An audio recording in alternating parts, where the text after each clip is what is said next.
काय बेकायदेशीर सर्वे करायचा प्रयत्न शासनाचा चालू आहे ते सर्व स्थानिकांनी थांबवलेलं आहे आणि त्यांना सांगितलेलं आहे की बाबा हे करू नका, जे काय करायचं असेल सगळे ग्रामसंस्था लोकांना मलाडकरचे जेवढे लोक आहेत ते सोसायटीला घेऊन बसावा आणि त्याच्यानंतरच तोडगा काढावा. बळजबरी करायची काय गरजच नाही.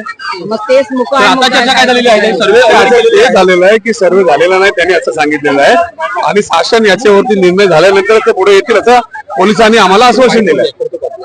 अनेक ठिकाणी आता विरोध व्हायला सुरू झालेला आहे. आम्हाला डेव्हलपमेंटचा विरोध नाही, धारावी प्रकल्पाची लोकांना धारावीतच तुम्ही तिकडे हे करा. आम्हाला धारावींचा विरोध नाही, तिथे पण लोक राहतात, त्यांचा तिथे झालं पाहिजे, त्यांना तिथेच काय, त्यांना कशाला उद्ध्वस्त करतात, त्यांना इथे आणणार ते उद्ध्वस्त होतील आणि इथे आल्यानंतर आम्ही उद्ध्वस्त होणार. तर तरी किती कुटुंब आहेत, किती लोकसंख्या आहे जे बाधित आहेत या मालवणीमध्ये?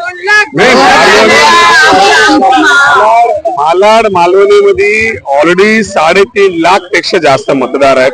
तुम्ही आणखी लाखो लोकांना आणला तर त्याची व्यवस्था काय होणार आहे? आणि जर तुम्हाला उपयोगच करायचा असेल तर या जागेचा चांगला उपयोग करा ना. इथे कशाला इथे जनसंख्या वाढून जाणे, इथे इकोलॉजिकल बॅलन्स खराब करतात. पुढची भूमिका अशी आहे की सांगितलं गेलेलं आहे की मलाडकरचे सगळ्या लोकांना घेऊन शासनाने बसावा, त्याच्यानंतर निर्णय करावा, नाहीतर आंदोलन आणखीन तीव्र करणार. आजचे सर्वे रद्द झाले का?